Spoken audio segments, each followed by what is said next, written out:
2020년 1월 마지막 주입니다. 구정이라 조금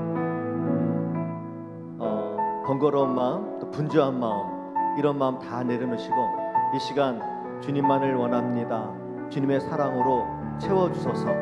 이 시간 찬양과 예배 받아달라고 이 시간 가사를 보시면서 찬양 드리도록 하겠습니다.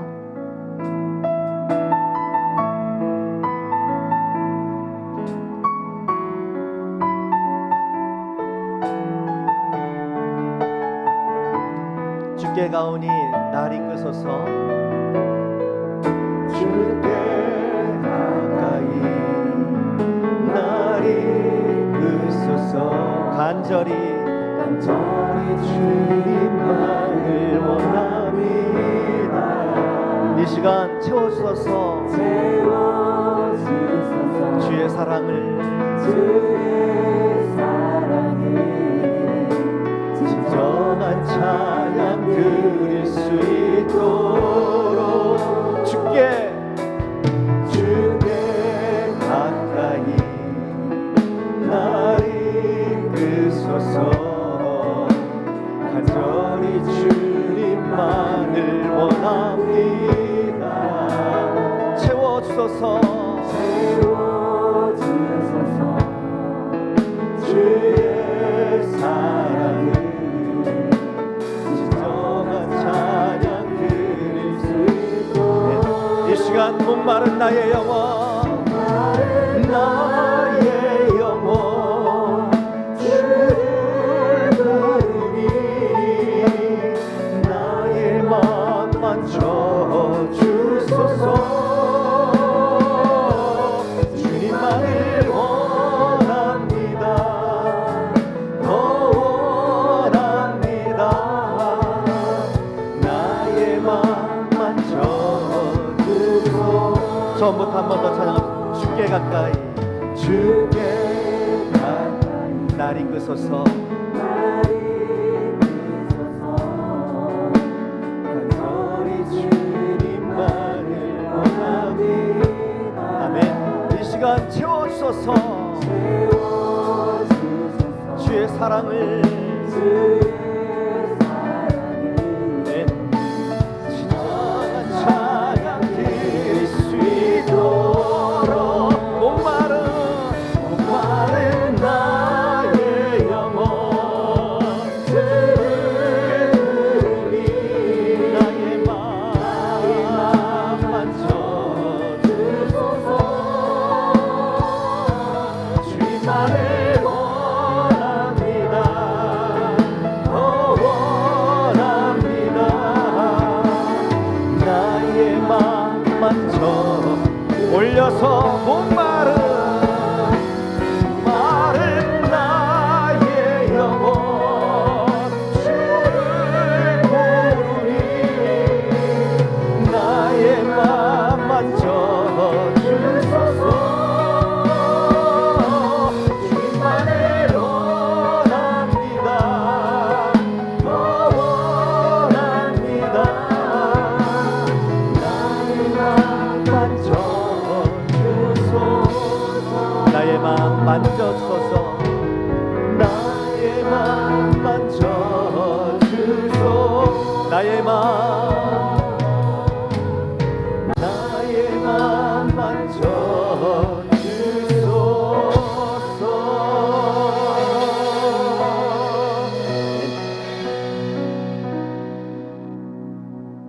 잠시 세상에 내가 살면서 항상 찬송 부르다가 날이 저물어서 오라 하시면은 영광 중에 나아가리. 열린 천국문 내가 들어가 세상 짐을 내려놓고 빛난 면류관 받아 쓰고서 주님과 함께 길이 살겠다고 이 시간 고백하면서 1절 부르고요. 다시 한번 1절 부를 때에 박수 치면서 부르도록 하겠습니다.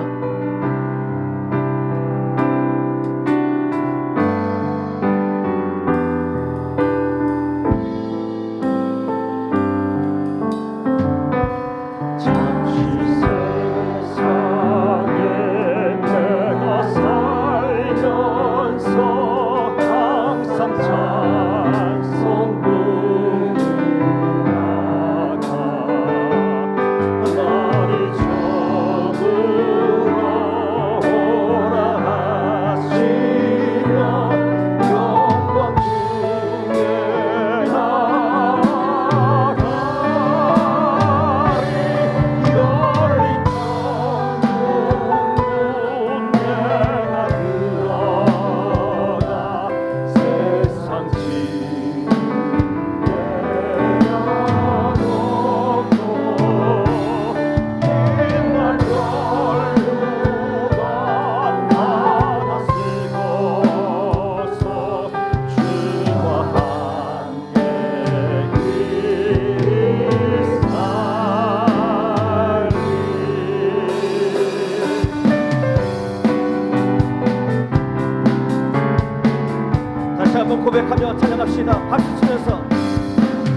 찬양합시다. 한숨 하시고 죽음 없는 날 사모하며 기다리니 내가 그리던 주를 외울 때 나의 기쁨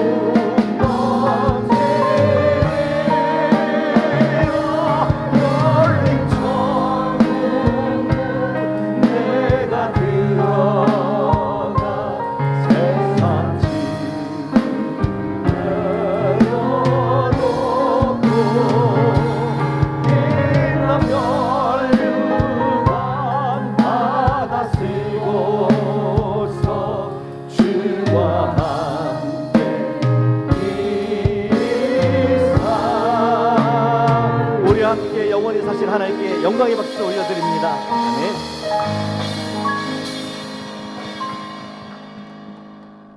지금까지 내 힘으로 여기까지 왔다고 생각하시는 분 안 계시죠? 운이 좋아서 다행으로 우리가 길을 잘 헤쳐나왔다고 그렇게 안도의 한숨 쉬시는 분도 안 계시죠? 이 시간 우리 주님께서 함께 하셨고 그 오른손으로 우리를 인도해 주셨습니다.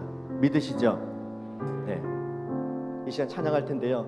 내가 새벽 날개치며 저 땅 끝에 거해도 주님은 나를 잊지 않고 기억하셔서 이 자리까지 인도해 주셨던 그 주님 다시 한번 기억하시면서 나보다 나를 더 잘하시고 나보다 나를 더 사랑하신 그 하나님이라고 고백하며 찬양합시다. 나보다 나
나의 힘이 다해 이런 날림 모두 다 사라질 때 주의 오른손이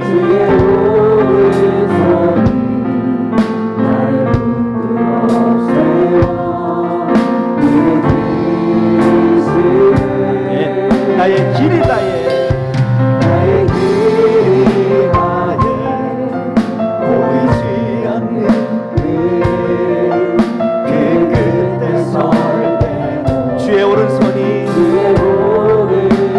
나를 붙들어 세워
주님의 그 사랑 오늘도 날 인도해 오늘도 날 인도해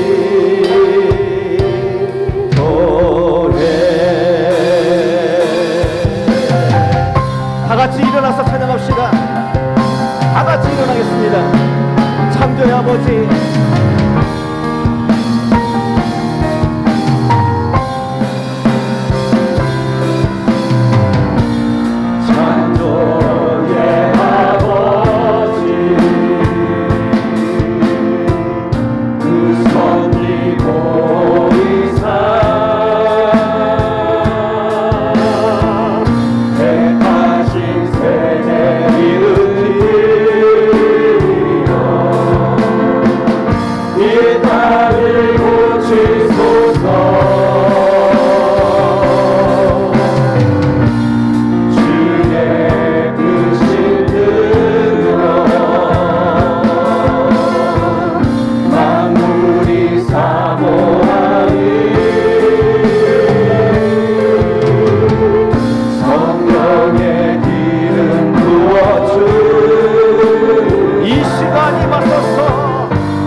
주일 예배에 오신 여러분들을 주님의 이름으로 환영합니다. 다 함께 사도신경으로 우리의 신앙을 고백함으로써 예배를 드리겠습니다. 나는 전능하신 아버지 하나님 천지의 창조주를 믿습니다. 나는 그의 유일하신 아들 우리 주 예수 그리스도를 믿습니다. 그는 성령으로 잉태되어 동정녀 마리아에게서 나시고 본디오 빌라도에게 고난을 받아 십자가에 못 박혀 죽으시고 장사된 지 사흘 만에 죽은 자 가운데서 다시 살아나셨으며 하늘에 오르시어 전능하신 아버지 하나님 우편에 앉아 계시다가 거기로부터 살아있는 자와 죽은 자를 심판하러 오십니다. 나는 성령을 믿으며 거룩한 공교회와 성도의 교제와 죄를 용서받는 것과 몸의 부활과 영생을 믿습니다. 아멘. 다 함께 자리에 앉으셔서 찬송가 285장 이어서 시선을 찬양하겠습니다.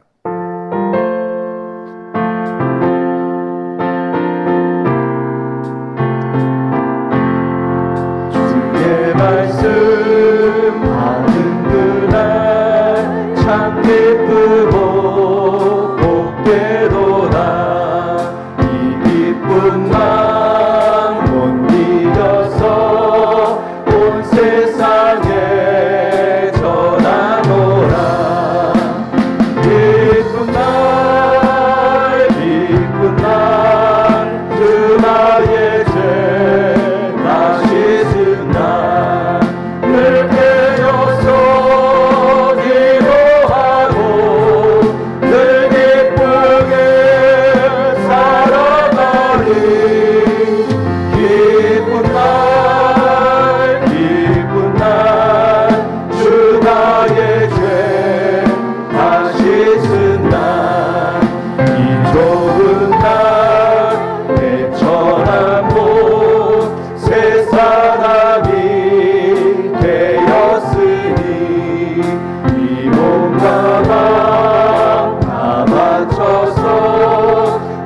영광의 눈을 섬기리. 기쁜 날 주 나의 죄 다 씻은 날 늘 깨어서 기도하고 늘 기쁘게 살아가리. 기쁜 날 주 나의 죄 다 씻은 날 새 사람 된 그날부터 평안한 밤 늘 있어서 이 복된 말 전하느니 나의 몸도 삼았구나. 기쁜 날 주 나의 죄 다 씻은 날 늘 깨어서 기도하고 늘 기쁘게 살아가리.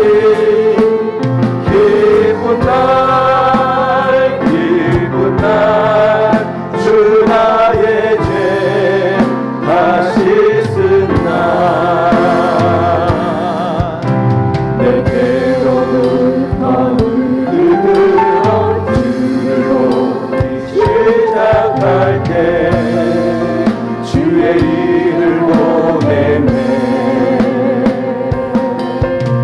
내 작은 마음 돌이키사 하늘에 꿈꾸게 하네. 주님을 볼 때 모든 시선을 주님께 드리고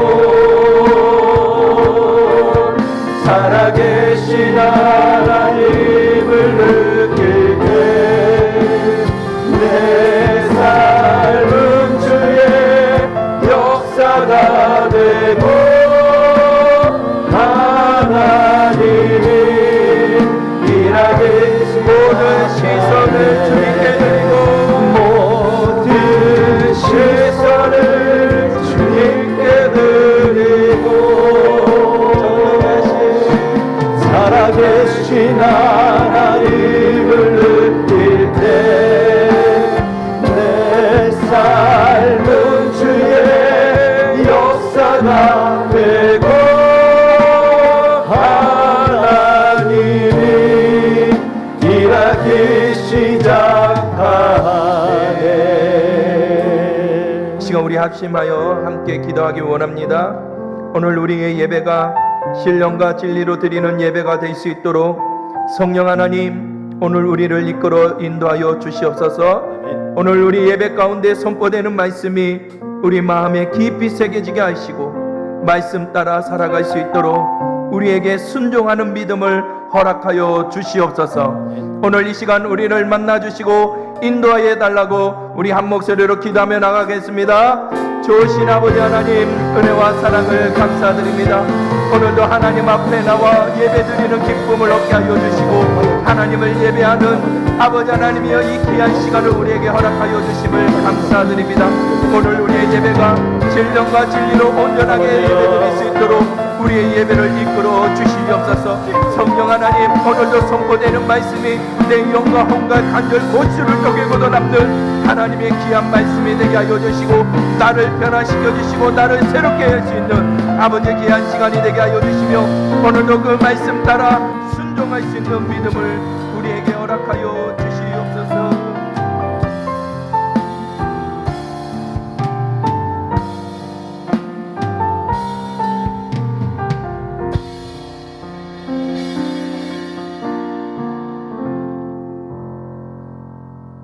사랑과 자비가 풍성하신 하나님 아버지, 2020년도를 맞이하여 지난 한 달 동안도 건강한 모습으로 살도록 베풀어 주신 크신 사랑에 감사를 드립니다. 특별히 오늘 거룩하고 복된 주일을 허락하사 아버지 앞에 나와 기쁘고 감사한 마음으로 예배를 드릴 수 있도록 인도해 주신 사랑에 이 또한 무한한 감사를 드립니다. 이 시간 예배에 참여한 모든 성도들이 온 마음과 정성과 뜻을 다하여 신령과 진정으로 예배를 드림으로 아버지께서 기쁘게 흠명하실 산 예배를 드릴 수 있도록 우리들의 마음을 주장하여 주시옵소서. 모든 우주 만물을 주관하신 전지전능하신 하나님 아버지, 현재 세계 곳곳에서는 각종 분쟁과 지진 등 사건 사고가 빈번하게 발생하는 가운데에서 최근 중국에서 발생한 신종 코로나 바이러스에 의하여 사망하거나 수백 명이 감염된 일면 우한 폐렴 환자가 급속도로 번져서 중국은 물론 주변 인근 국가인 태국, 일본에 이어서 우리나라에서도 감염자가 발생되어 추가로 미국, 대만 등 베트남 등 전 세계적으로 확산되어 전 세계적 염려가 되고 있사오니 전지전능하신 아버지께서 불쌍히 여겨 주시사 더 이상 피해가 확산이 되지 않고 조기에 조치되어 걱정 없이 생업에 임할 수 있도록 은혜를 베풀어 주시옵소서. 사랑이 많으신 하나님 아버지, 대한민국을 위하여 기도합니다. 지금 국내는 정치적으로 경제적으로 모든 분야에서 매우 어려운 위기에 처해 있습니다. 이 위기를 빨리 헤쳐나가기 위해서는 먼저 지도자들이 각성하고 누구보다도 믿는 성도들이 솔선수범하여 기도와 말씀으로 단단히 무장하고 말씀에 따라 바른 삶을 살 수 있도록 도와주시옵소서. 특별히 우정자들에게 하나님의 말씀을 경외하는 믿음과 지혜를 허락하시어 당리당략과 사리사욕을 없애고 무엇이 하나님의 뜻에 합하며 또한 무엇이 나라와 국민을 진정으로 위한 길인지를 잘 판단하여 바른 정책으로 나라를 경영할 수 있도록 도와주시옵소서. 또한 모든 국민들은 서로 상대방을 이해하고 존중하는 마음을 주셔서 단합하는 민족이 되게 하옵소서. 소망교회를 사랑하시는 하나님 아버지, 담임 목사님께서 해외 일정 중에 있습니다. 아버지의 도우심으로 모든 일정 가운데 동행하여 주심으로 계획된 모든 일정이 안전하게 진행되어 큰 성과를 얻는 은혜로운 시간이 되게 하여 주시옵소서. 2월에 계획된 교회의 모든 행사 가운데 함께하여 주시되 모든 성도들이 합심하여 협력하게 하시고 특별히 인도자 구역장 수련을 통하여 구역원관 잘 섬기는 방법을 숙지하고 구역 활성화를 하는 방법을 더욱 연마하여 올 한 해는 모든 구역이 배가 성장되는 계기가 되는 은혜의 시간이 되게 하시고 특별히 초등부, 학생부, 청년부, 성경학교의 수련회를 통하여 아이들이 어려서부터 올바른 신앙관으로 성경 말씀을 잘 배우고 하나님께서 베푸시는 사랑을 몸소 체험하고 배움을 통하여 아이들이 이웃 사랑을 실천하여 장차 나라와 교회의 큰 일꾼으로 성장하는 계기가 되게 하옵소서. 지도하시는 교육자와 교사들에게도 지혜와 명철과 건강을 지켜주시어 안전하고 은혜로운 시 가운데 진행되게 하옵소서. 자비로우신 하나님 아버지, 내일까지는 설 명절 연휴 기간입니다. 명절 기간 동안 성도들의 신앙을 견고하게 붙잡아 주시고 오고 가는 모든 일정을 안전하게 지켜주셔서 기쁨과 은혜가 충만한 시간이 되게 하옵소서. 명절 행사를 통하여 오래간만에 사랑하는 가족들과 만나 화목한 가운데 즐겁고 유익한 시간을 보내게 하시며 특별히 이럴 때일수록 우리 주위의 형편과 환경이 어려운 이웃을 돌아보는 검소하고 경건하게 지내는 뜻깊고 아름다운 현명절이 되게 하옵소서. 능력이 많으신 하나님 아버지, 이 시간 단에 세우신 목사님을 통하여 아버지의 귀한 말씀을 듣습니다.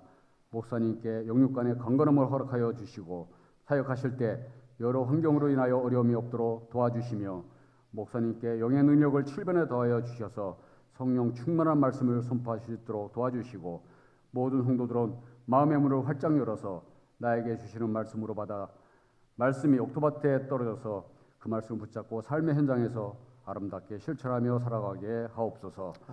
예배의 순서를 아버지께 의탁합니다. 아버지 홀로만 영광받아 주시옵소서. 모든 것 감사드리며 우리들을 사랑하시는 예수님의 이름으로 기도하옵나이다. 아멘.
이는 십자가에 달리신 그때이리라. 이는 십자가에 달리신 그때이리라.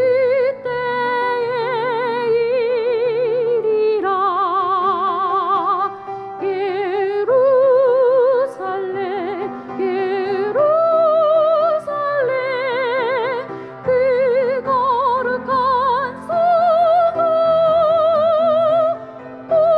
호산나 노래 부르자 호산나 부르자.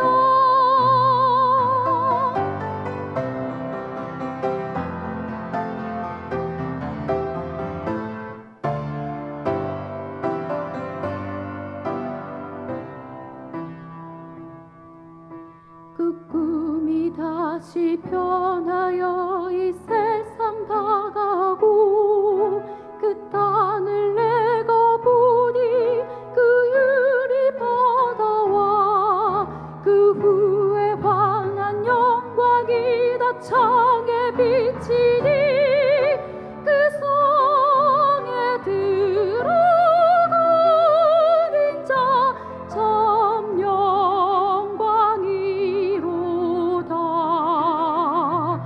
밤이 나낮이 없으니 그 영광뿐이라. 그 영광 예루살렘서 영원한 곳이라. 이 영광 예루살렘서 참 빛난 곳일세. 예루살렘 예루살렘 그 거룩한 성읍 호산나 호산나 호산나 부르자 호산나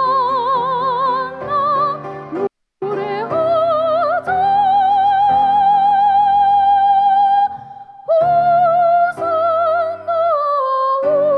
호산나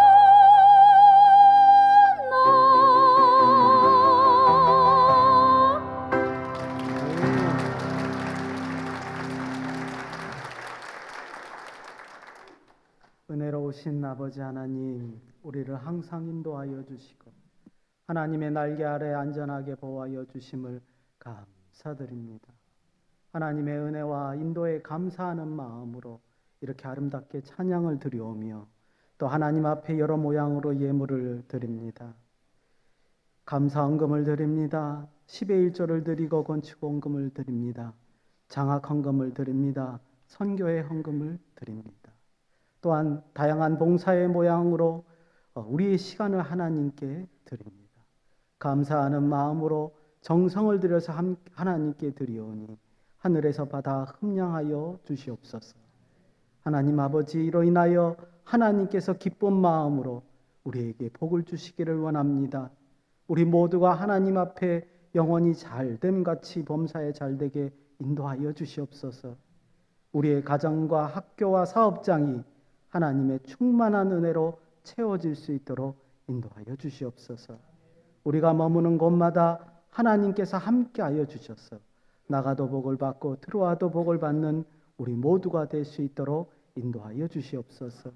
아브라함처럼 하나님의 복의 통로가 되기를 소원하오니 때때마다 주시는 그 풍성한 은혜로 하나님의 진리를 전하는 우리 모두가 될 수 있도록 인도하여 주시옵소서. 드린 이 물질들이 오직 하나님의 지혜와 능력을 위하여 사용될 수 있도록 인도하여 주시기를 원하오며 걸어가신 예수님의 이름으로 기도드리옵나이다. 아멘.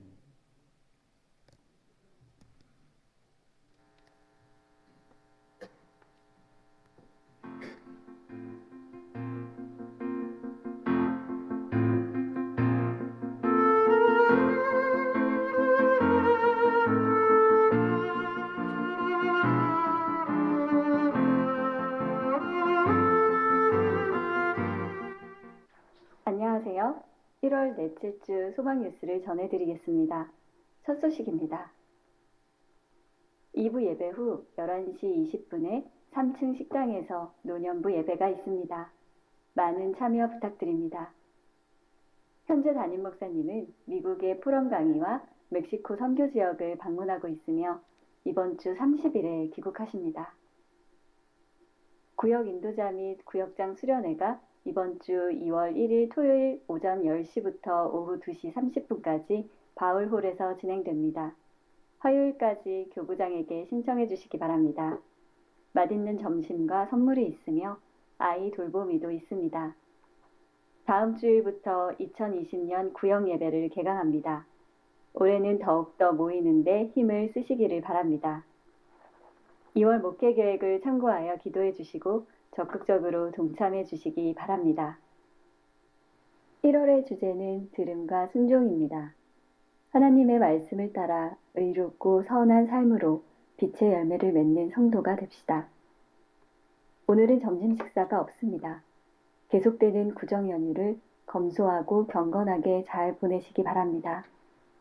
이번 주 월요일에는 구정 연휴로서 새벽 기도회가 없습니다. 현재 호반 3차 지하주차장 공사 관계로 도로가 많이 복잡합니다. 주차 사정이 안 좋을 수 있지만 공사가 끝나기까지 조금만 양해 부탁드립니다. 차량부에서 봉사자를 모집합니다. 제26기 양육반을 모집합니다. 1층 게시판을 참고하셔서 신청해 주시기 바랍니다. 졸업 전도가 진행 중에 있습니다.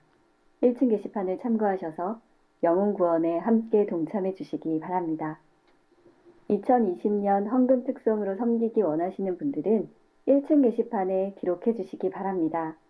특송자분들의 섬김으로 인하여 더욱 은혜로운 예배 시간이 되기를 바랍니다. 2020년 주일 점심 식사를 섬기기 원하시는 분들은 1층 게시판에 기록해 주시기 바랍니다. 본인과 가족들의 기념일에 성도들을 그리스도의 사랑으로 섬기시면 좋겠습니다.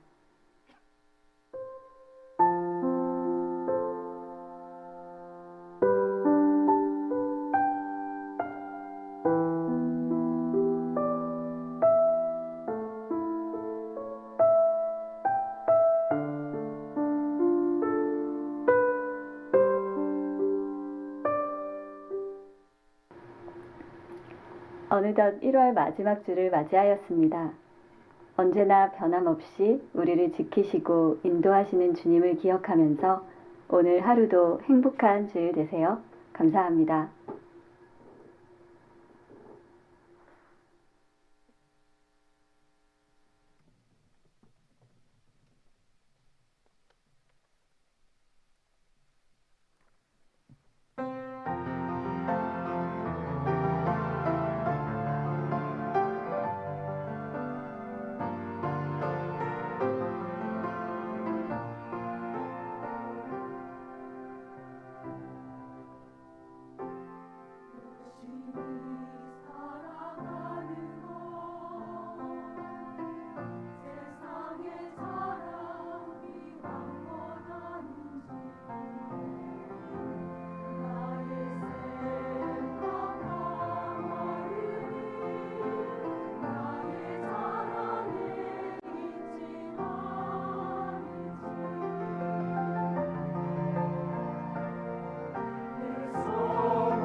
먼저 주보에 한 가지를 정정해 드립니다. 오늘 헌금 찬송을 드리신 분은 거룩한 성을 부르신 김유정 자매님이십니다. 아마 지난주의 내용이 거기에 들어간 것 같습니다.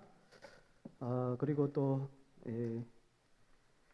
슬픈 소식이 하나 또 들어왔습니다. 손미혜 집사님, 정정원 집사님의 친정 아버님께서 소천하셨다는 소식이 들어와 있습니다. 장례식장은 경주에 있는 동산병원이라고 합니다. 우리 교회에서는 3시에 문상과 위로 예배를 위해서 출발할 예정입니다. 관계되신 분들 그리고 위로하실 분들은 준비를 하셨다가 같이 동참하셨으면 좋겠습니다. 하나님 말씀을 보시겠습니다. 구약성경 시편 19편 1절에서 14절까지의 말씀입니다. 제가 가지고 있는 구약성경으로는 815면, 구약성경 815면쯤에 위치하고 있습니다. 저는 1절에서 6절까지만 봉독하겠습니다. 하늘이 하나님의 영광을 선포하고 궁창이 그의 손으로 하신 일을 나타내는도다. 날은 날에게 말하고 밤은 밤에게 지식을 전하니 언어도 없고 말씀도 없으며 들리는 소리도 없으나 그의 소리가 온 땅에 통하고 그의 말씀이 세상 끝까지 이르도다. 하나님이 해를 위하여 하늘의 장막을 베푸셨도다. 해는 그 신방에서 나오는 신랑과 같고 그의 길을 달리기 기뻐하는 장사 같아서 하늘 이 끝에서 나와서 하늘 저 끝까지 운행하며 그의 열기에서 피할 자가 없도다. 아멘. 오늘은 설 연휴이기도 하고 또 주일이기도 합니다. 1월 마지막 주 주일이죠. 1월 달에 주제가 우리 말씀의 주제가 들음과 순종입니다. 그래서 이제 1월 마지막 주에 성도님들 앞에서 어떤 말씀을 나눌까 그러다가 제가 다윗의 시 한 편을 골라가지고 왔습니다.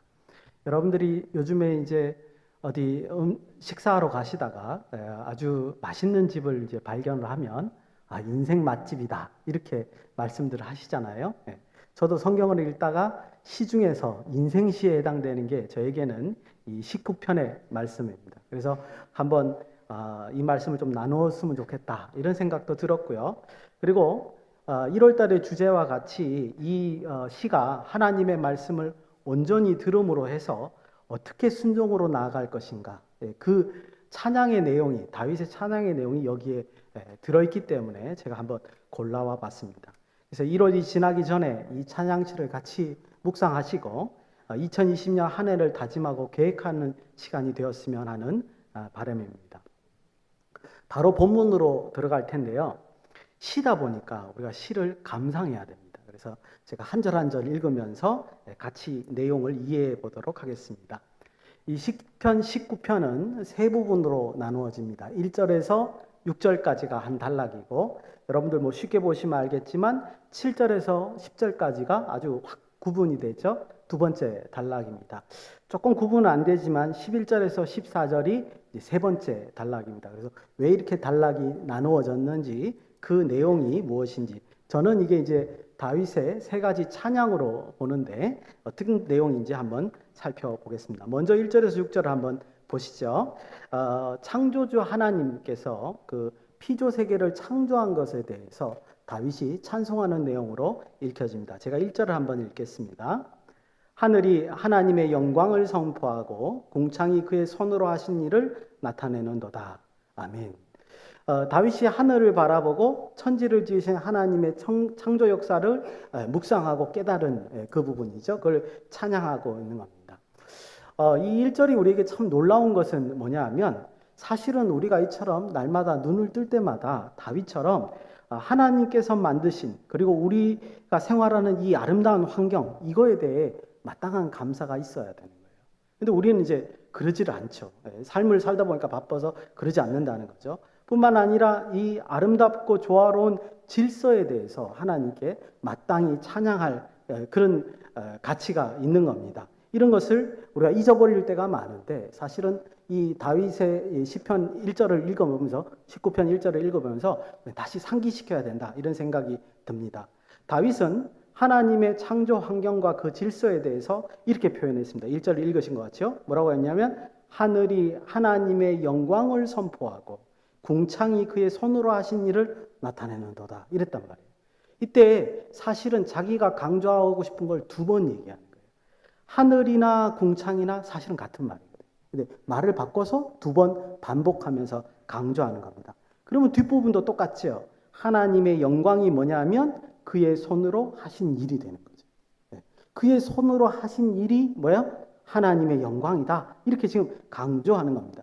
결국 하나님이 이 지상에 베푸신 모든 조화로운 일들이 하나님의 영광을 드러내는데 있다. 이렇게 지금 우리에게 알려주고 있습니다.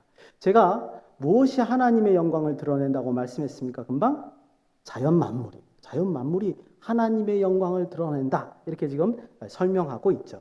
그런데 그 어떻게 드러내냐는 좀 이따가 우리가 2절, 4절에서 읽을 거예요. 그런데 이 1절에서의 강조점은 뭐냐 하면 그럼에도 불구하고 우리는 늘상 자연 만물을 바라보는데 다윗처럼 뭐야? 이렇게 찬양하지 않는다는 거예요. 이 점은 꼭 알고 넘어가야 되지 않느냐? 1절에 이렇게 우리에게 설명해 주고 있습니다. 2절, 4절은 어떻게 자연 만물이 하나님의 영광을 드러내는지 그거에 대해서 설명되어 있습니다. 2절에 4절은 우리가 한 목소리로 같이 읽어볼 겁니다. 그는 어떻게 하늘이 하나님의 영광을 나타내는가 한번 묵상하시면서 읽겠습니다. 시작. 날은 날에게 말하고 밤은 밤에게 지식을 전하니 언어도 없고 말씀도 없으며 들리는 소리도 없으나 그의 소리가 온 땅에 통하고 그의 말씀이 세상 끝까지 이르도다. 하나님이 해를 위하여 하늘의 장막을 베푸셨도다. 아멘. 혹시 이해가 가셨습니까? 어떻게 하늘이 하나님의 영광을 드러내는가? 창세기 1장을 보면요. 태초에 하나님께서 말씀으로 천지를 창조하시죠. 그러니까 태초에 하나님께서 하늘에다가 말씀을 하신 거예요. 명령을 하신 거란 말이죠. 그러고 나서 2절을 보니까 그 명령을 날이 날에게 전하고 밤은 밤에게 명령을 전했다는 겁니다. 하나님의 말씀은 딱 한 번뿐이었겠죠. 그리고는 더 이상 들리지 않을 거 아니에요. 그런데 이 명령을 하늘은 날은 날에게 전하고 밤은 밤에게 소리 없이 전했다. 이런 말이죠. 3절을 보시면 이 언어가 날과 밤이 언어를 통해서 전하는 게 아니에요. 그죠? 언어가 없습니다. 그리고 하나님이 명령했던 그 첫 번째 말씀도 이제 더 이상 없습니다. 그런데 그 소리가 들리지는 않지만 4절에 보니까 뭐죠? 그의 소리가 온 땅에 통하고 소리가 온 땅에 통한다는 말은 그 명령이 온 땅이 수행을 한다는 그 뜻이고요. 그 말씀이 세상 끝까지 이르도다. 온 세상이 하나님의 명령에 충실하게 행하고 있다. 이렇게 우리가 볼 수 있는 겁니다. 그래서 이 묵상 자체가 굉장히 놀라운 거죠. 다윗은 하늘을 보면서 하늘에 있는 그 천지 만물의 운행을 보면서 천지가 하나님의 명령, 그 창세 때의 그 명령을 철저히 따르고 순종하고 있다고 지금 우리에게 전해주는 겁니다. 이게 얼마나 놀라운 묵상이냐 하는 거죠. 그래서 기본적으로 그런 묵상을 우리가 가져야 된다는 교훈을 주고 있고요. 우리는 천지 만물을 볼 때마다 사실은 하나님의 창조 역사에 대해서 감사하고 찬양을 해야 되는 것이 마땅하다. 그런 점을 우리에게 알려주고 있습니다. 4절 마지막 절을 보시면 그 다음 이야기를 이어가는 내용이 나오죠. 하늘의 장막이라는 말이 나옵니다. 이 하늘의 장막은 햇빛이 하나님의 말씀을 수행하는 그 장소이죠. 작업장이라고 우리가 볼 수 있습니다. 해가 어떻게 하나님의 명령을 수행하는가 5절 6절에 아주 잘 나와 있습니다. 제가 읽어드리겠습니다. 해는 그의 신방에서 나오는 신랑과 같고 그의 길은 달리기를 기뻐하는 장사 같아서 하늘이 이 끝에서 나와서 하늘 저 끝까지 운행하며 그의 열기에서 피할 자가 없도다. 아멘. 역시 여기서도 두 번 반복하죠. 해가 움직이는데 그 움직이는 모습을 5절에서 설명을 합니다. 그의 신방에서 나오는 신랑과 같다. 여러분들 상상하실 수 있겠죠.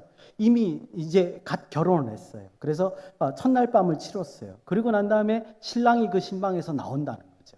여러분들 그 기분이 어떻겠습니까? 물론 가정을 이루었으니까 어깨가 좀 무겁겠죠. 하지만 그 가정을 이끌어 나가야 되니까 그 출발은 힘찰 것이다 이거죠. 활기찰 것이다 이런 말입니다. 그것에 빗대서 지금 설명을 하고 있는 겁니다. 또 뒷부분 보니까 또 비슷한 표현을 사람에 빗대어서 합니다. 해가 어떻게 움직이느냐? 달리기를 기뻐하는 장사. 힘센 사람이 여러분들 달리는 모습을 한번 상상해 보십시오. 얼마나 활기차게 달리겠느냐? 마치 해는 그와 같이 지금 하나님의 명령을 하늘의 장막에서 지금 준행하고 있다. 이런 것을 우리에게 보여주고 있는 겁니다. 언제부터요? 창세 때부터. 언제까지요? 다윗 시대까지. 그리고 지금 우리 시대까지 해는 계속 창조 때의 명령을 열심히 준행하고 있는 것이다. 이렇게 말할 수 있습니다. 하나님의 말씀, 명령에 대해서는 그렇게 성실히 준행할 뿐만 아니라 이 표현 자체가 뭐냐면 기쁨으로 적극적으로 수행하고 있다는 것을 강조하고 있는 겁니다. 그 결과가 도대체 어떻게 됐을까 궁금하시죠? 6절에 보면 그 결과가 나옵니다. 어떻게 표현되어 있냐면 그의 열기에서 피할 자가 없도다 이렇게 되어 있습니다. 하나님의 명령을 열심히 수행한 해가 그 해의 영향력이 받지 않는 곳이 이 세상에 없다. 다 그 영향력이 미치고 있다. 이렇게 설명하고 있죠. 세상 이 끝에서 세상 저 끝까지 그 해의 영향력이 미치고 있다는 것을 보여주고 있습니다. 이거는 단적으로 뭐를 말하냐 하면요. 하나님의 명령을 수행하는 피조물이 이런 결과를 얻게 된다라는 점을 우리에게 잘 보여주고 있는 거죠. 여러분들 해가 이렇게 열심히 성실히 그리고 활기차게 수행하는 것도 중요하지만 이것이 다 처음에 뭐가 있었기 때문에 하나님의 명령이 있었기 때문에 하나님의 명령에 의해서 이루어진 은혜다. 이것을 기본적으로 강조하고 있고 다윗은 이것을 찬양하고 있는 것이다. 이렇게 말할 수 있습니다. 1절에서 6절까지 하나님께서 만드신 그 창조물과 그 조화에 대해 감사와 찬양을 우리가 읽어볼 수 있었습니다. 천지 만물을 보면서 하나님을 찬양하는 모습은 우리에게 정말로 귀감이 되는 말씀이다. 이렇게 볼 수 있습니다. 그런데 여기서 한 가지 놓치지 말아야 될 점은 아까도 제가 말씀을 드렸지만 다윗의 그 얘기 속에는 한 가지 초점이 있다는 거예요. 그 초점은 뭐냐면 해가 가지는 그 사역, 해가 그 활기차게 하나님 말씀을 수행하는 그 사역에 대해서 강조를 하고 있다는 거죠. 왜냐하면 그 다음 구절을 이어지게 하기 위해서 그렇게 하고 있습니다. 해가 그렇게 성실히 하나님의 말씀을 철저히 수행했을 때 지상의 모든 만물들은 하나님의 은혜를 누릴 수 있었다. 이것을 강조점으로 하면서 자연 만물을 통해 하나님을 지금 찬양하고 있었습니다. 이제 7절에서 10절을 읽어볼 텐데요. 만약에 여러분들이 제가 지금 말씀드린 1절에서 6절의 설명을 듣지 아니하시고 읽으신다면 굉장히 이상하실 거예요. 7절에 보니까 뭐가 바뀌었네. 너무 많이 바뀌었죠. 그렇죠? 근데 여러분들이 7절에 10절을 제가 읽어드릴 텐데 여러분들이 그 앞에 있는 다윗의 강조점을 생각하면서 읽으면 이게 또 다르게 다가올 수 있습니다. 제가 한번 읽어드릴 때 여러분들 그 점을 한번 생각해 보십시오. 7절부터 10절까지 제가 읽어드리겠습니다. 여호와의 율법은 완전하여 영혼을 소성시키며 여호와의 증거는 확실하여 우둔한 자를 지혜롭게 하며 여호와의 교훈은 정직하여 마음을 기쁘게 하고 여호와의 계명은 순결하여 눈을 밝게 하시도다. 여호와를 경외하는 도는 정결하여 영혼까지 이르고 여호와의 법도 진실하여 다 의로우니 금 곧 많은 순금보다 더 사모할 것이며 꿀과 송이꿀보다 더 달도다. 아멘. 예. 여러분들 7절, 8절만 읽어본다 하더라도 이 주제가 뭐다 이런 거 금방 알 수 있습니다. 하나님의 율법이 완전하고 우리에게는 너무 적합하다 그런 내용인 거죠. 그리고 여러분들 눈으로 보시더라도 7절에 보면 여호와의 율법, 여호와의 증거, 8절 여호와의 교훈, 여호와의 계명, 9절 여호와를 경외하는 도, 여호와의 법. 전부 다 여호와의 율법에 대해서 말을 바꾸면서 6번이나 지금 우리에게 전달해 주고 있는 거죠. 왜 이렇게 다윗이 이 율법에 대해서 강조하느냐? 이 내용을 보니까 단순하게 보면 이거죠. 하나님의 율법이 완전하고 우리를 의로운 사람, 거룩한 사람으로 인도하기 때문에 너무 적합하다. 이런 내용인 거예요. 근데 문제는 뭐냐면 앞에 1절에서 6절 사이에 그 내용과 이 내용이 어떻게 연결되냐는 거죠. 어떻게 연결되는가 제가 보충적으로 설명을 드리면 이런 거예요. 피조물인 해가 창세 때 하나님의 명령을 철저히 지켰듯이 하나님께서 하나님의 백성에게 주신 명령이 뭐냐는 거예요. 뭐죠? 율법이지 않느냐는 거예요. 해가 그렇게 하나님의 명령을 철저히 지켰을지 우리도 하나님께서 주신 율법을 뭐야? 지키자. 철저히 지키자. 이런 말을 지금 하는 겁니다. 그렇게 되면 해처럼 나 자신도 온전해질 뿐만 아니라 우리 모두가 하나님의 은혜를 경험할 수 있다. 그런 말을 지금 여기서 하는 거예요. 그렇죠? 해가 열심히 해가지고 모든 세상이 해의 그 영향력에 미쳤듯이 우리가 열심히 하나님의 말씀을 지키면 그 말씀의 영향력이 우리 모두가 누리는 그런 천국과 같은 장소가 된다. 이런 말을 우리에게 전해주고 있는 겁니다. 그래서 여러분들 10절의 결과가 어떻죠? 순금보다 더 삼어. 여러분들 이거를 누리는 사람들이요. 이거 순금보다 훨씬 낫다라고 생각한다. 물질보다 낫다라고 말한다. 송이꿀보다 달게 느끼게 될 것이다. 이렇게 말하고 있습니다. 꿀이 달잖아요. 근데 그거보다 더 단 것이 하나님의 율법의 말씀이다. 그렇게 말한다. 율법을 지키는데 어떻게 그게 이루어집니까? 이렇게 여러분들이 저한테 질문하실 수 있습니다. 근데 이것은요, 성경을 잘 읽어보면 이게 무슨 뜻인가 이해가 가요. 여러분들 구약 성경을 한번 읽어보시면, 특히 출애굽기를 읽어보시면 출애굽기 19장에 하나님이 시내산에서 이스라엘 백성을 만나죠. 그 다음에 제일 먼저 하신 일이 뭔지 기억나십니까? 20장에서 뭐를 주시죠? 십계명을 주시죠. 21장에서 23장에서 뭘 줍니까? 율법의 내용을 주시거든요. 만나자마자 뭐를 주셨냐 하면 율법을 주셨어요. 왜 주셨을까요? 왜 이걸 지키라고 말씀하셨을까요? 한마디로 말하면 같이 사는 법입니다.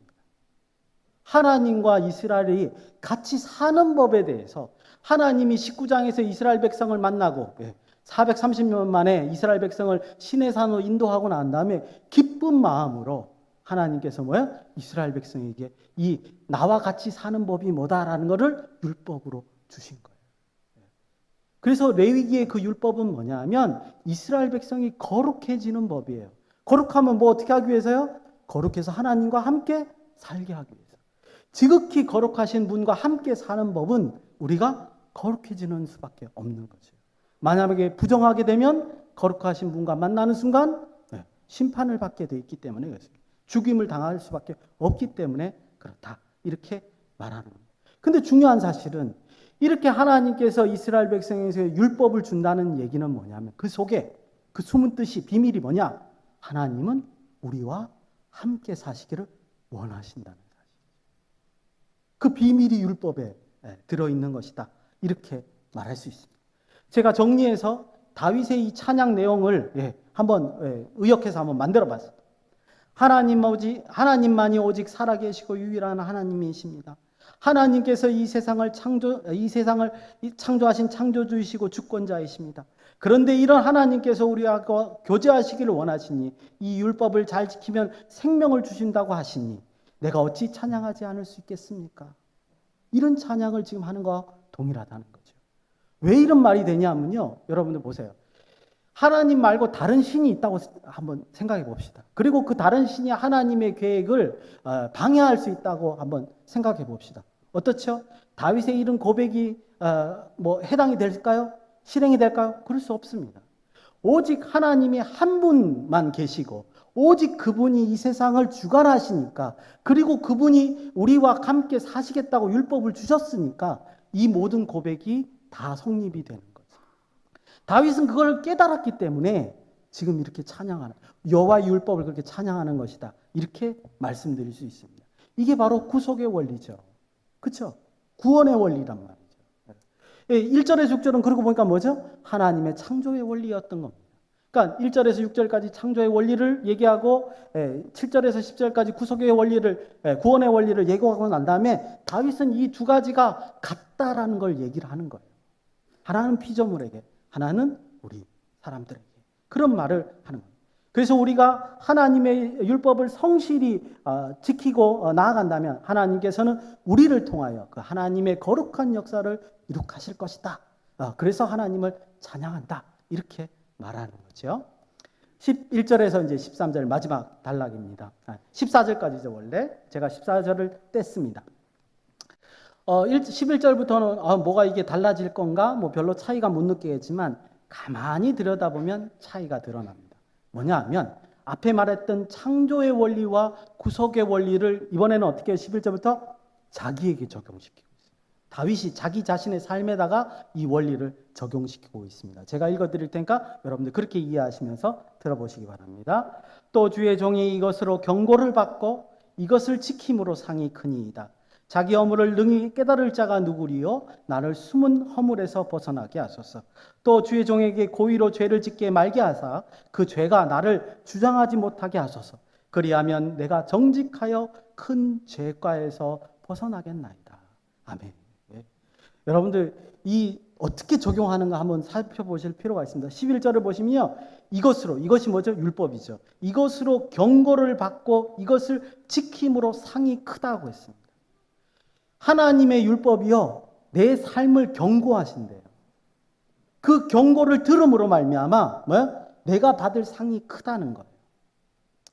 왜냐하면 하나님의 율법을 지키게 되면 그 율법을 따르는 자들은 악한 것, 타락과 정욕으로부터 벗어날 수 있기 때문에 그렇습니다.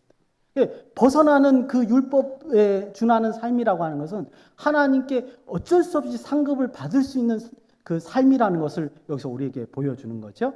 12절에 보면 자기 허물을 능히 깨달을 자가 누구리요? 예. 여러분도 우리가 우리의 잘못을 알 것 같지만 그렇지 않아요. 정욕에 휩싸이고 우리 욕심에 휩싸이면 우리가 죄를 짓는 것도 모를 수 있습니다. 그런데 율법 속에는 뭐가 있어요? 이미 죄가 뭐라는 걸 명백하게 명문화되어 있거든요. 내가 혹시 정욕에 빠진다 할지라도 율법을 보는 순간 내가 죄를 짓고 있구나 그걸 깨달을 수 있다는 거죠. 그래서 여기 뭐라 그럽니까? 나를 숨은 허물. 평소에는 드러나지 않으니까 숨은 허물에서 벗어나게 하소서. 다윗은 이렇게 기도하는 거죠. 그죠? 그래서 죄가 무엇인지 드러날 수 있게끔 이 하나님의 율법이 한다는 겁니다. 정리해서 말씀드리자면 율법이 우리의 삶의 기준점이 된다는 거죠. 내 안목으로 보면 죄가 아닐 수 있지만 하나님의 율법으로 보면 죄라는 게 분명히 드러날 수 있기 때문에 그렇다는 겁니다. 만일 이렇게만 한다면 결과가 어떤 일이 벌어지느냐? 13절에 나와 있죠. 뭐라고 되어 있습니까? 내가 정직하여 큰 죄가에서 벗어나겠나이다. 이렇게 말하고 있는 겁니다.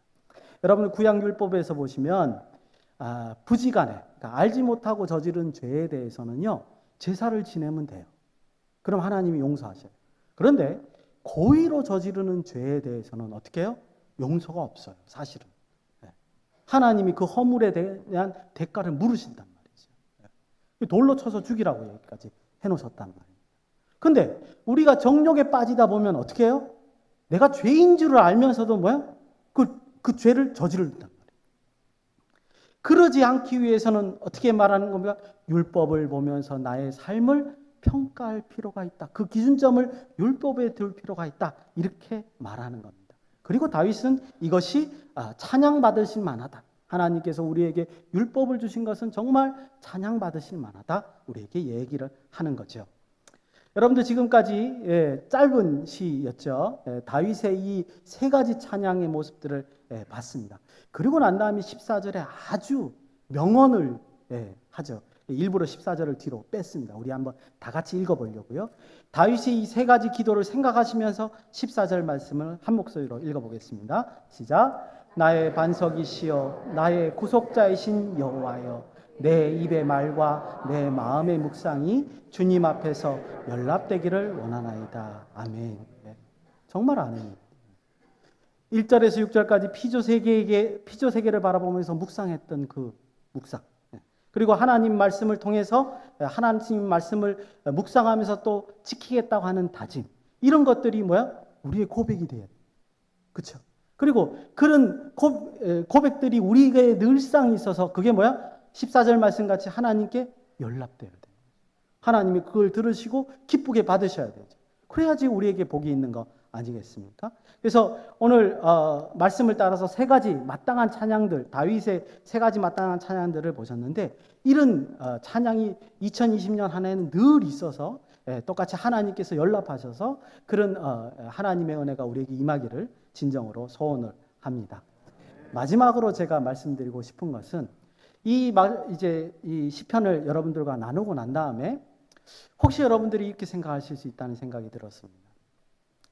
이렇게 성도들의 마음에 흡족한 다윗의 시를 찬양시를 감상을 했는데 이 말씀이 우리 현대에도 그대로 적용될 수 있을까? 창세 때 하신 그 하나님의 명령, 그리고 다윗 시대에 전해졌던 그 율법의 들음이 어떻게 우리 삶에서 순종으로 나가게 될까? 그게 정말 작동을 하느냐? 이런 질문을 하실 수 있다는 생각이 들었습니다. 그래서 우리 현 세계를 한번 봤죠. 현 세상에서 뭐가 그렇게 유명한가 한번 봤습니다. 요즘 우리 세대를 뭐라 그러죠? AI 시대라고 그러죠. 디지털 시대라고 그렇게 말을 합니다. 그러면 이런 AI 시대 때, 디지털 시대 때 이런 말씀이 우리 삶의 기준이 될 수 있을까? 이거를 의아하게 생각하시면 안 되겠죠. AI라는 걸 한번 정의를 찾아봤습니다. 인공지능이라는 말이죠. 근데 AI가 추구하는 게 뭐냐 하면요, 이런 겁니다. 기계가요, 인간처럼 사고하고 행동하는 시스템이 되게끔 하는 거예요. 이성적으로 사고하고 행동하는 시스템을 목표로 하고 만드는 게 AI입니다. 이러면 굉장히 편리하죠. 그렇죠? 이 생각보다 우리 삶 속에 많이 침투해 있습니다. 그리고 우리가 많이 지금 누리고 있고요. 벌써부터. 그리고 더 중요한 건 앞으로도 계속 그럴 전망이다라는 게 더 중요한 말씀이죠. 이미 여러분들 공학이나 의학에서 전문가 시스템이 적용이 돼가지고요. 전문가들이 그 AI의 분석을 참고를 하기 시작했다는 거죠. 예를 들어서 수술을 한다 그러면 사람도 이제 여러 가지 수술의 케이스가 여러 가지 있잖아요. 그럼 의사가 AI가 그 수술을 했던 그 정보들을 쭉 골라서 주면 그 중에서 하나를 골라서 수술을 한다라든가 이런 게 지금 실현되고 있습니다. 여러분들 이런 게 별로 피부에 안 와닿으시면 여러분들 이런 거 많이 발견하시죠. 컴퓨터에서 인터넷에서 검색을 하고 난 다음에 그다음에 컴퓨터를 껐다가 다시 켜서 또 검색을 하려고 그러면 뭐가 뜨죠? 앞에 검색했던 내용이 참고 자료로 이렇게 뜨죠. 그죠? 내가 책을 검색하면 책을 검색했던 내용들이 관련 그 검색들이 이렇게 뜨는 모습을 볼 수 있습니다. 이게 바로 뭐예요? AI를 바탕으로 해서 주고 있는 그런 정보라는 겁니다. 그리고 이걸로 끝나지 않아요. 이렇게 우리가 검색했던 것이 뭐냐면 빅데이터로 분석이 되죠. 그래서 여러분들 이런 그 어떤 마케팅에서 보면요, 이 AI가 이런 고객들이 검색한 것을 쭉 찾아가지고 데이터를 분석해서 그걸 선별하고 난 다음에 고객의 선호도를 그 원하는 사람들에게 정보를 준답니다. 그래서 앞으로는 어떤 물건을 판매할 것인지, 앞으로는 어떤 물건은 관심이 없는지 이런 거를 분석해서 회사에서 요구하는 사람들한테 정보를 준다는 겁니다. 뿐만 아닙니다. 이것 때문에 어떤 일도 벌어지죠. 어떤 가게를 내고 싶다. 그러면 이거 어느 곳에 어떤 가게가 적합한가. 이것도 역시 고객의 그런 정보를 다 분석하고 사람이 못해요. 그죠? AI가 다 분석해서 그 분석한 내용을 제공함으로써 컨설팅까지. 이제 가게 차리는 것도 사람이 아니고 AI가 우리한테 알려준다. 이런 말인 거죠. 이런 시대가 됐습니다. 굉장히 편리하고 효과적일 수 있습니다. 그런데 그렇다고 해서 모든 게 좋은 것만 있는 건 아니죠. 무슨 말이냐면 여러분들 우리 소위 말하는 디지털 시대라는 건 어쩌면 굉장히 위험할 수 있습니다. 여러분들이 집을 나서는 순간 수많은 카메라가 우리를 촬영하고 있죠. 그렇죠? 그 차량에 있는 그 블랙박스부터 시작을 해서 전봇대에 있는 여러 가지 그 카메라들이 우리를 다 찍고 있습니다. 찍는 게 중요한 게 아니라 이 찍은 정보들이 디지털화가 돼서 그 다음에 어떻게 됩니까? 이 정보로 저장되고 있다는 거예요. 그래서 그것이 활용될 수 있다는 점입니다. 제가 우리 요즘에 그 자율주행차 이게 이제 굉장히 떠오르는 와두인데 자율주행차의 개념이 뭔가 읽어보고 깜짝 놀랐습니다. 왜냐하면요, 자율주행차의 개념이 이런 겁니다. 내가 지도에서 원하는 곳을 클릭만 하면 자율주행차가 내 집에 와서 나를 모셔서 그곳으로 데려다 주는 것. 이게 원래 자율주행차의 개념이고 목표예요. 저는 그 얘기 듣고 깜짝 놀랐습니다. 왠지 아십니까? 말을 바꾸면 내가 클릭을 하는 순간 어떻게 되는 거예요? 내 정보가 술술술술 새나가는 거예요. 굉장히 끔찍하더라고요, 저는 이게. 그죠? 이런 것들이 전부 다 디지털화 돼가지고 떠돌고 다니다가 AI가 그 정보들을 분별하고 수집해서 내가 모르는 사람들에게 그 정보를 줄 수 있다는 겁니다. 만일 어떤 나쁜 의도로 가진 권력자가 이 정보를 장악을 해서 사용하게 된다면 감히 상상도 하기 싫은 그런 일들이 벌어질 수 있습니다. 더군다나 요즘에 화폐도 뭐로 되죠? 디지털 화폐로 다 변하잖아요. 네. 여러분들 이 얘기가 그냥 쓸모없는 걱정이 아니에요.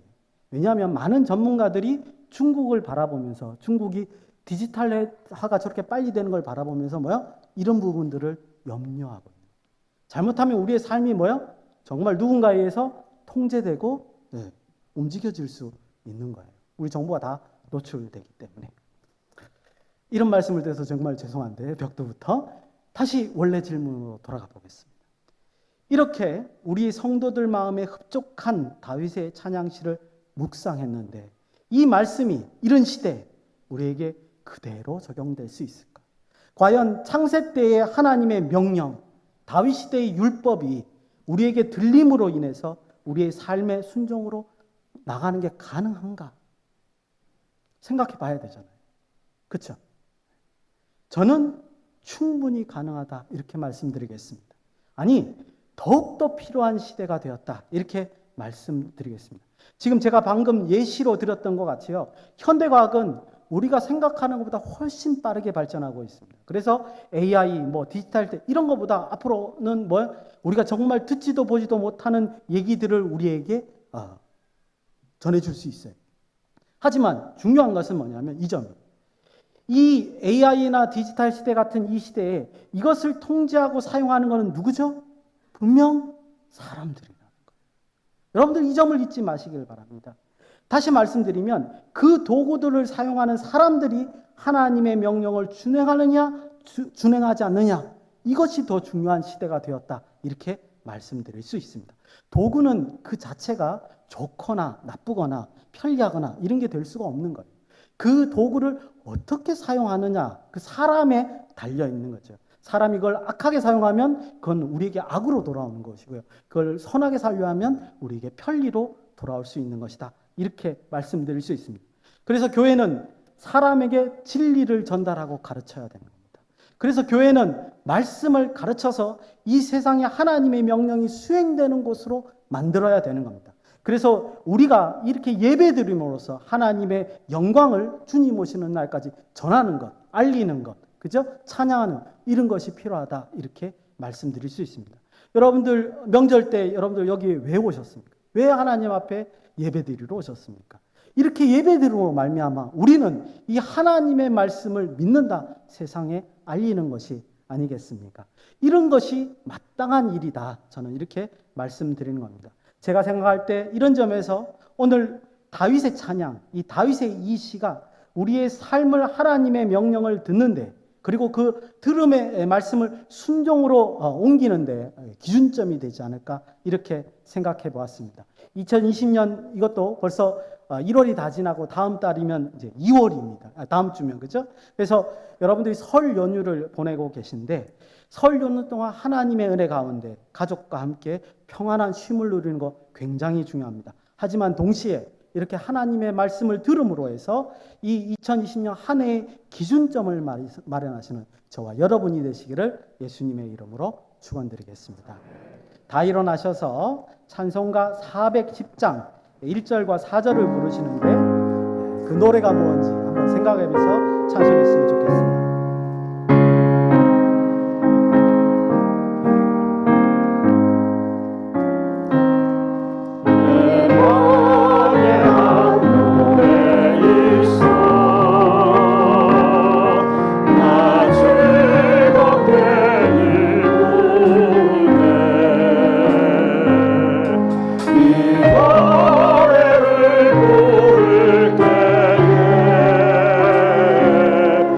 이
기도하실 텐데요. 여러분들 내 마음에 있는 한 노래가 뭔지 이해하셨습니까?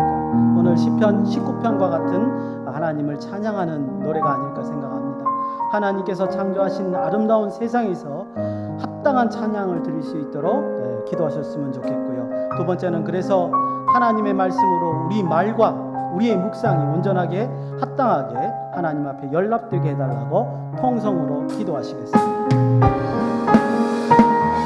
은혜로우신 아버지 하나님 감사합니다. 하나님께서 아버지 하나님 이 아름다운 세상을 창조하시고 우리에게 허락하셨습니다. 날마다 눈을 뜰 때마다 이 아름다운 세상을 보게 허락하십니다. 아버지 하나님 그럼에도 불구하고 아버지 하나님 우리가 어리석어서 세상을 바라보면서 불구하고 마땅한 하나님께 찬송을 드리지 못할 때가 너무나도 많습니다. 세상이 우리에게 다가왔음에도 불구하고 우리는 하나님께 아버지 하나님 찬송을 드리지 못하고 묵상하지 못함을 용서하여 주시옵소서. 아버지 하나님 성령으로 인하여 지혜를 허락하여 주시기를 원합니다. 하나님께서 만드신 이 빛의 세계를 바라보며 합당하게 찬양을 드릴 수 있도록 아버지 지혜를 허락하여 주시옵소서.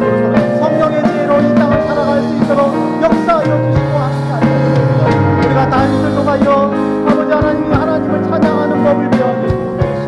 아버지 하나님 우리 2020년은 이러한 하나님의 말씀으로 인하여 아버지 하나님 하나님께 마땅한 찬양을 드릴 수 있도록 인도하여 주시옵소서. 아버지 하나님뿐만 아니라 이 2020년에는 하나님 말씀으로 살아가는 우리 모두가 되기를 원합니다. 은혜 베풀어 주시고 함께하여 주시옵소서. 아버지 하나님 우리의 그 올바른 마음 말씀 묵상과 생각이 하나님께 연락될 수 있도록 도와주시옵소서. 그런 얼마나 하나님께서 주신 복락을 누리며 하나님 나라를 위하여 살아가며 하나님께 영광을 드리는 우리 모두가 될 수 있도록 역사하여 주시고 함께하여 주시옵소서.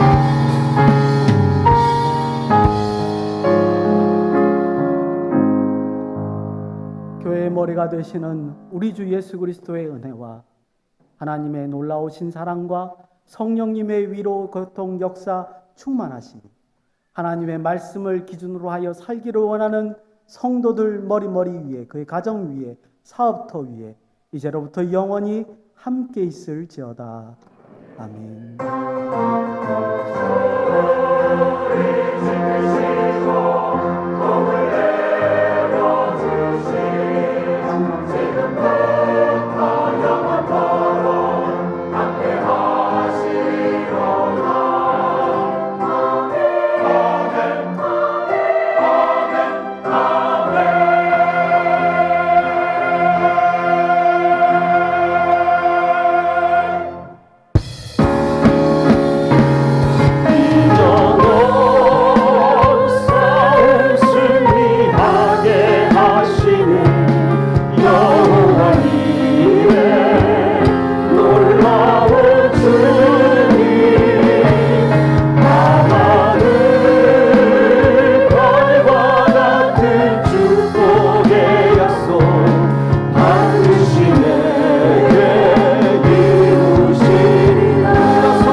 조금 더 들지